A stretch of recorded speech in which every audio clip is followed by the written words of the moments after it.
Et avec vous, Sophie, bonjour, merci de prendre la parole. Oui, bonjour Brigitte, bonjour Hugues. Bonjour. Bon, je n'ai pas eu affaire à la GPA parce que j'ai eu 2 enfants naturels qui sont venus très rapidement. Mais je me pose une petite question. Je suis pas forcément pour ni contre, mais j'ai entendu dire qu'il y avait un échange de cellules de l'enfant in utero avec sa mère et qui reste pendant des années dans le corps de la mère. Et je voulais savoir, quand il y a séparation forcément avec la naissance, comment ça se passe au niveau de l'inconscient de l'être entre le nourrisson qui est séparé de la maman qui l'a porté? Je ne sais pas si ça paraît une question un peu bizarre, mais... Non, c'est intéressant, en effet. Je pense que Graine va pouvoir vous répondre. Alors, je sais pas si je peux... Alors, juste, je réponds d'abord à la première question que vous avez posée. Brigitte, aux États-Unis, c'est apparu en 1976, vous voyez, bien avant ce qu'on pensait. Ah oui, en effet. En France, plus tard. Mais c'était très limité au départ. La loi était contre. Et en France, j'ai été surpris aussi de voir qu'en 84, on commençait déjà d'en parler. Mais la loi s'est opposée ensuite carrément à cette proposition. Et c'est pour ça que je pense que quand on dit 2010, on n'est pas loin du moment où ça a commencé vraiment à arriver dans les médias et à arriver comme une réalité ou une possibilité ouverte et au moins à la discussion. Voilà. Alors par rapport à la question de Sophie.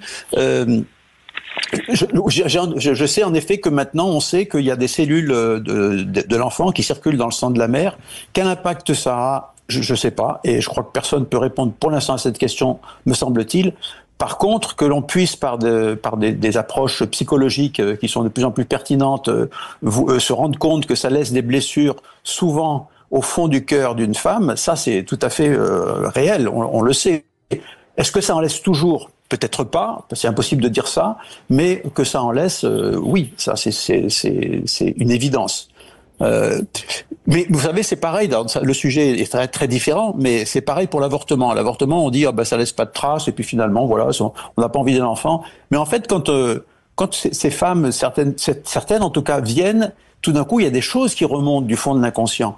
Et une rupture de ce type-là peut laisser des traces. Et dans mon exercice professionnel, j'ai vu des femmes qui étaient dans des états de détresse pour des raisons de fausse couche qui pourtant, du point de vue médical, quand elles sont spontanées, de toute façon, ça fait partie du lot et du risque. Donc c'est, je dirais, d'un point de vue médical banal, mais je me suis jamais permis de dire à une femme c'est banal parce que quelquefois ça laisse des traces extrêmement profondes.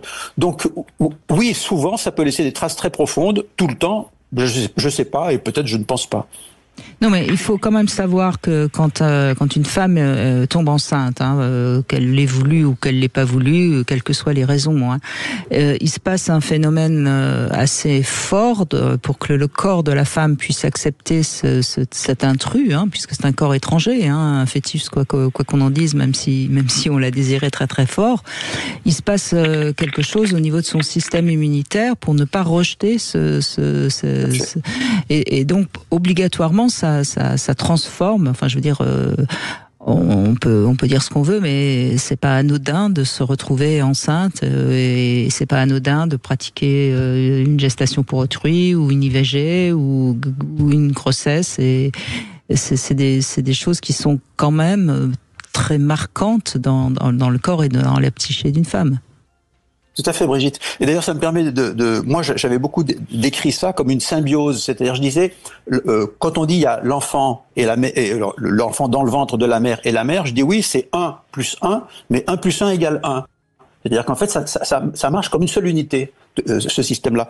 D'ailleurs, ça me permet de dire que tout à l'heure, vous avez cru faire un lapsus, mais vous l'avez pas fait, c'est qu'il y a bien un site, Nouveaux parents, nouveaux enfants, où j'explique toutes ces choses-là. C'est pour ça que je me permets de le dire. Très bien. Il y a donc bien 2 sites. Il y a le site Hugues, il y a le site Nouveaux parents, nouveaux enfants, vous n'êtes pas du tout trompé, et qui explique un petit peu, un peu superficiellement, mais quand même suffisamment profondément, toute cette histoire, et qui parle en particulier de la vie intra-utérine.